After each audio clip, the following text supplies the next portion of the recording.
Welcome to Tools and Tips to Owning Your Worth. We are on location today. We're going to try, even though it's a bit windy, so I hope you can all hear me. Thank you for stopping by. I appreciate your interest in this topic. So, what does it feel like to be in a crowd and think, I'm alone, or nobody gets me, or I don't think anybody's going to understand what I need to share? We've all been in those places, and we've all had those situations.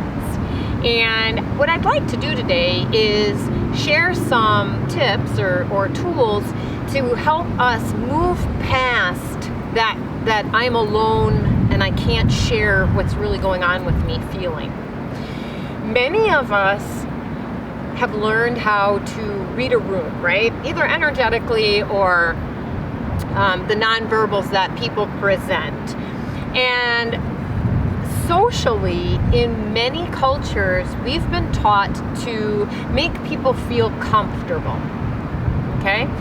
So tool number one is, that's pretty detrimental.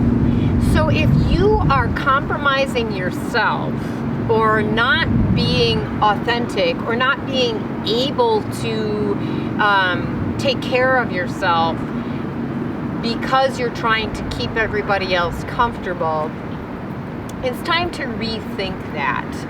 Because at the end of the day, we all count.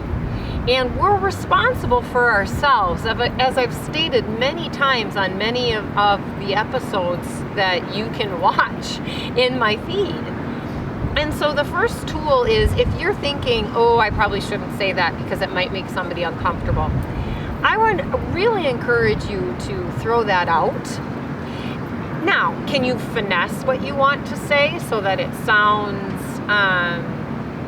more objective or a little bit more vanilla versus, confrontational? Absolutely. That's not what I'm saying.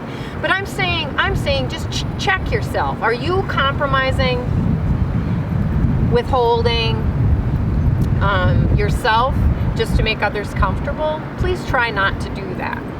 Tool number two is challenge the self-talk going on when you're in those situations. If you are telling yourself, well, I probably shouldn't say that because, Aunt Sally's going to get all mad or whatever, we all have the capacity to, read nonverbals in people or read the energy on people.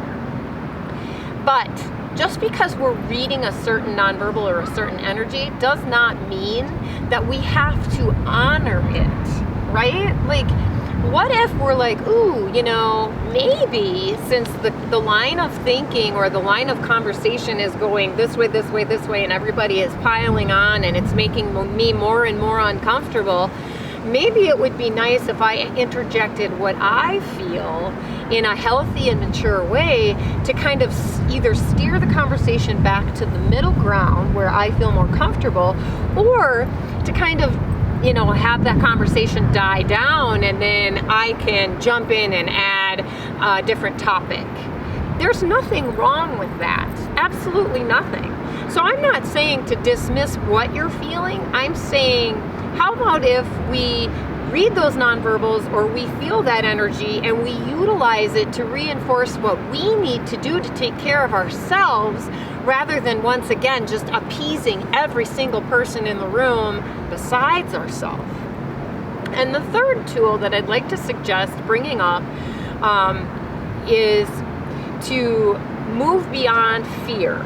So if we're listening to our bodies and we're inside of our bodies when we are in a crowd or at a family function or wherever it can be, even talking to a friend, if we're super duper uncomfortable or having all sorts of back talk right back here, or just in general not at peace inside of our bodies, please start to honor that a bit more and see what you can do by asking yourself, okay, I am ill at ease right now. How can I bring myself back into peace?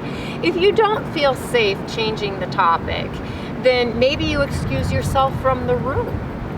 maybe a break in that energy by excusing yourself to go to the bathroom or something like that would be enough to get yourself back to neutral or to a place of peace and ease.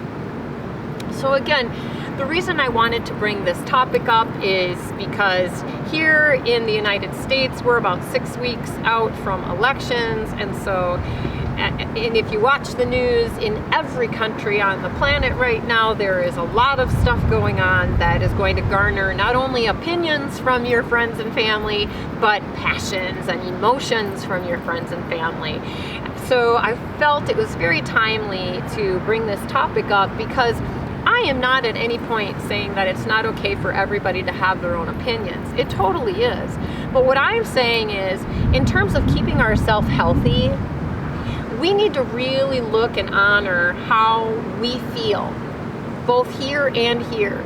You know, keep in touch with your self-talk. If it's negative, then hopefully you can instill some of these tools to bring yourself back into either an apathetic or a positive frame of mind. And the same with your body. If you're feeling uncomfortable, you know, if nothing else, there's always the bathroom. But hopefully you can use some of the tools I've suggested to get yourself back to a place of peace and ease inside here. Be the center of the hurricane, not the outside. Thank you to all my subscribers, and if you're new to the channel, welcome. I really appreciate you stopping by. If you like this episode, please select a like, and if you're interested in other things I have to say, subscribe. Until next time, namaste.